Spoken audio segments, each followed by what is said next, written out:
Ce journal vous est proposé par AM/FM. Abonnez-vous massivement et surtout n'oubliez pas de cliquer la cloche de notification pour suivre toutes nos vidéos sur la chaîne YouTube AM/FM.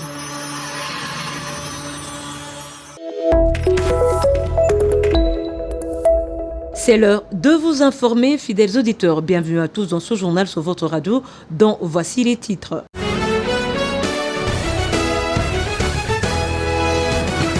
Examen d'État 2025 en vue d'accélérer la correction et la publication.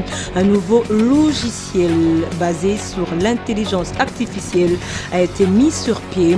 Raissa Malou a inauguré le jeudi 10 avril le tout nouveau centre de correction. Et puis, la situation de l'éducation dans les deux provinces du Nord et Sud Kivu reste préoccupante. 3621 écoles restent fermées et plus d'1 million d'élèves sont privés d'éducation. Plus de détails, c'est dans ce journal.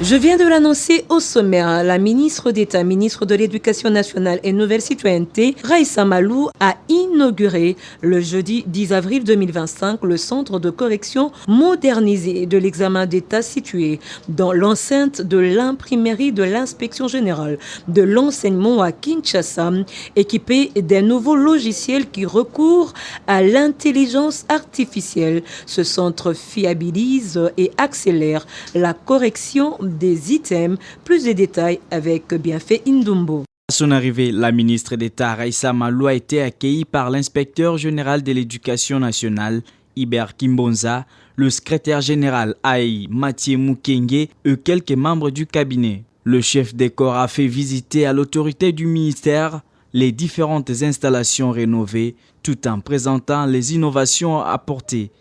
Il s'agit des équipements des derniers cris dont les ordinateurs avec nouveau logiciel dénommé Snot Manager qui arrive 18 ans après le dernier système informatique des corrections. Ces logiciels intègrent l'intelligence artificielle dans le traitement des items et réduisent sensiblement les recours à l'homme en réduisant en même temps les risques d'erreurs liés aux facteurs humains. Une solution numérique innovante développé par le ministère de l'Éducation nationale et Nouvelle Citoyenneté dans le but de simplifier, fiabiliser et écourter le délai du processus de correction automatique des épreuves certificatives afin d'aboutir à une publication plus rapide des résultats. Notons que la réhabilitation de ces centres s'inscrit dans le cadre de la vision de la ministre d'État, ministre de l'Éducation nationale et Nouvelle Citoyenneté, Raissa Malou, qui, au terme de sa visite, a félicité l'inspecteur général Hubert Kimbonza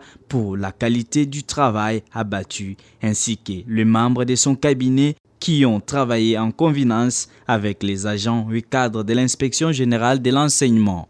Je l'annonçais également à l'entrée de ce journal, la situation de l'éducation dans les provinces du Nord et Sud Kivu continue à affecter profondément le système éducatif. Dans un communiqué publié par la Direction générale de communication des gestions sigle du ministère de l'Éducation nationale et Nouvelle Citoyenneté, 3621 écoles restent fermées dans les deux provinces de l'Est de la RDC et plus de 1 349 094 enfants, filles et garçons, sont privés d'éducation. Un récit que vous propose Sissi Tituka. Dans un communiqué publié par la Direction générale des communications du ministère de l'Éducation nationale et Nouvelle Citoyenneté, la situation sécuritaire dans l'Est de la République démocratique du Congo continue d'affecter profondément les systèmes éducatifs. Alors qu'une amélioration progressive est observée dans la province du Nord Kivu, la dégradation de la situation au Sud Kivu devient particulièrement préoccupante au point de compromettre l'accès à l'information sur le terrain. Ces déséquilibres entre les deux province reflète l'instabilité persistante et les défis logistiques majeurs que rencontrent les acteurs éducatifs et humanitaires. À la date de ces communiqués, 3621 écoles restent fermées dans les deux provinces de l'Est de la RDC et plus d'1 349 094 enfants, dont 631 909 filles, sont privés d'éducation. Cette situation constitue une urgence nationale qui appelle à une mobilisation collective, tant au niveau national qu'international,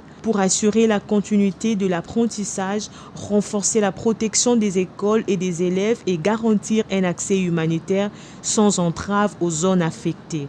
Les ministères de l'Éducation nationale et Nouvelle Citoyenneté continuent de suivre de près l'évolution de la situation et renouvellent son engagement à coordonner les réponses éducatives d'urgence en collaboration avec les acteurs de terrain. La protection du droit à l'éducation, même en contexte de crise, reste un principe fondamental et un devoir collectif. Et puis, publié le lundi 7 avril à Kinshasa, le rapport d'activité du ministère de l'Éducation nationale et de Nouvelle Citoyenneté pour la période allant de juin 2024 à février 2025 intitulé « Bilan et perspectives ». Ce rapport retrace l'évolution du système éducatif congolais depuis l'entrée en fonction du gouvernement souminois. Plus de détails dans ce reportage. En République démocratique du Congo, l'éducation n'est pas une option. C'est une promesse d'avenir, d'équité et de dignité pour chaque enfant. De juin 2024 à février 2025, le ministère de l'Éducation nationale et Nouvelle Citoyenneté a posé des fondations solides pour transformer notre école. Grâce à une gestion rigoureuse et l'assainissement du fichier de paye, plus de 11 milliards de francs congolais ont été économisés. Les inspections pédagogiques sont désormais numériques, efficaces, traçables. La modernisation de l'administration est en marche et les diplômes sont vérifiables en un clic. Notre école entre dans l'ère numérique. Plus de 10% d'enfants inscrits en primaire grâce à la gratuité de l'enseignement, vision fondamentale de son Excellence Monsieur le Président de la République, chef de l'État pour l'éducation. 404 écoles ont été construites et 49 047 jeunes filles ont pu poursuivre leur scolarité grâce à des bourses scolaires. L'enseignement à distance devient réalité même dans les zones les plus isolées. Le serment du citoyen, le salut au drapeau, l'hymne national, autant de gestes porteurs de sens et répétés chaque semaine. La démocratie scolaire devient vivante. Les élèves prennent leur place en intégrant des comités où ils peuvent s'exprimer et contribuer au rayonnement de leur établissement. Ce n'est que le début. Le chemin est encore lent, mais nous avançons ensemble. L'école congolaise change et c'est maintenant que ça commence. Et dans la province éducationnelle de Kwilu 2, ils sont au total 1054 candidats à passer le concours de recrutement du personnel enseignant sous le leadership du prophète Yoy Bokete Jean-Pierre. C'était à l'école primaire Luzingo dans la sous-division provinciale de l'éducation nationale et nouvelle citoyenneté de Kikwit. Plus de détails avec encore une fois Sissi Toutika. C'est vendredi 11 avril 2025 à 8h, la commission provinciale de recrutement du personnel enseignant des Kwilu 2 a organisé sous le leadership du prophète Yoy Bokete Jean-Pierre les concours de recrutement du personnel enseignant. Les maires adjoints de la ville de Kikwit, Charlotte Lula, a lancé de façon solennelle ces concours à l'école primaire Luzingo dans la sous-division provinciale de l'éducation nationale Kikwit 1 au nom de son Excellence Monsieur le gouverneur de province Haïti Kwilu. Au total, 1054 candidats dont 554 femmes, soit 52,5% de femmes candidates attendues, ont passé les concours dans 11 sous-divisions provinciales. Après les lancements, la supervision du concours s'est poursuivie dans les centres de passation de 3 autres sous-divisions, Kikwit 2 à l'épée Mazaya, Kikwit 3 à l'épée Mindanda et Kikwit 4 à l'épée Kwamina. Le rapport reçu de toutes les 11 sous-divisions renseigne que le concours s'est bien déroulé et sans incident. Et puis, dans le cadre de la campagne à la nouvelle citoyenneté initiée par la ministre d'État, ministre de l'Éducation nationale et nouvelle citoyenneté, Raissa Malou, je vous convie de suivre cet appel à l'entrepreneuriat. Je suis entrepreneur, employé du secteur privé ou public. Je participe activement à la reconstruction de la nation et au bien-être de mes concitoyens. Ensemble, nous bâtissons un Congo prospère et solidaire. Nous sommes l'éducation nationale, nous préparons l'avenir de nos enfants, nous construisons la nation. Message du ministère de l'Éducation nationale et Nouvelle Citoyenneté. Et dans un autre volet de l'actualité, on va parler de la gestion des déchets dans la ville-province de Kinshasa. Une situation qui cause autant de dégâts. À en croire le professeur Pierre-Albert Ingwele, la société civile est prête à travailler avec le gouvernement à la recherche des solutions. Pour cet expert en environnement, la tenue d'une table ronde environnementale s'avère indispensable. Je vous convie de le suivre au micro de votre rédaction. Ce que nous déplorons, c'est le dégât que les déchets sont en train de créer, occasionner dans notre communauté. C'est plus qu'une guerre, madame. Quand vous regardez le nombre de cimetières, et vendredi, et samedi, dimanche, le nombre de corbillards qui amènent les cadavres, posez-vous la question, ces gens meurent de quoi? Ils meurent de l'insalubrité. Ils meurent de maladies manipulées, maladies des messales ou de maladies hydriques. Or, les déchets sont gérables. Les déchets sont gérables, mais nous avons une seule faiblesse. Il y a beaucoup d'initiatives, comme je l'ai dit, qui ont été prises. Kinebopeto, Salongo, Kinekobonga, mais toutes ces initiatives ne trouvent pas une base structurelle. Ça n'est pas une loi qui appuie ça. Les Congolais ne sont pas aussi moins responsables que tout le peuple du monde. Mais tout le peuple du monde, ce n'est pas parce qu'ils sont intelligents, mais parce qu'il y a la loi qui les contraint. À ne pas jeter tel ou tel déchet, tel endroit, à ne pas utiliser n'importe quelle matière.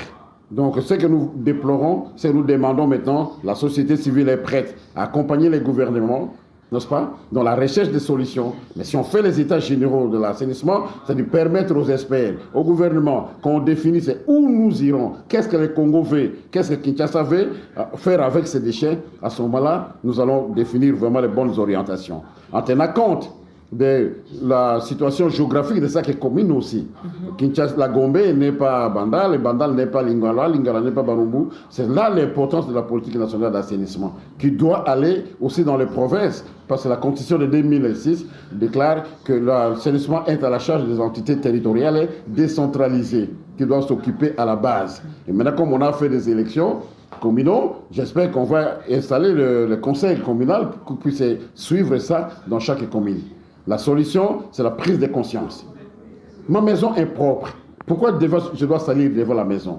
Ma voiture est propre. Pourquoi je dois salir là où je gare la voiture? Pourquoi je dois faire pipi partout? Moi qui suis un père de famille, un Congolais qui a beaucoup d'espace. Aménageons les espaces publics, respectons chaque endroit, construisons là où on doit construire, et respectons les espaces verts. Et j'espère que nous pouvons nous en sortir à très peu de temps, parce qu'un Congolais, c'est quelqu'un qui s'engage lorsqu'il est déterminé. Ainsi prend fin ce journal qui a été présenté par Nathalie Kassongo. La chefferie d'édition a été assurée par Noéla Lucimou sous la supervision d'Aimé Bouka. Ce journal vous a été proposé par AMFM. Abonnez-vous massivement et surtout n'oubliez pas de cliquer la cloche de notification pour suivre toutes nos vidéos sur la chaîne YouTube AMFM.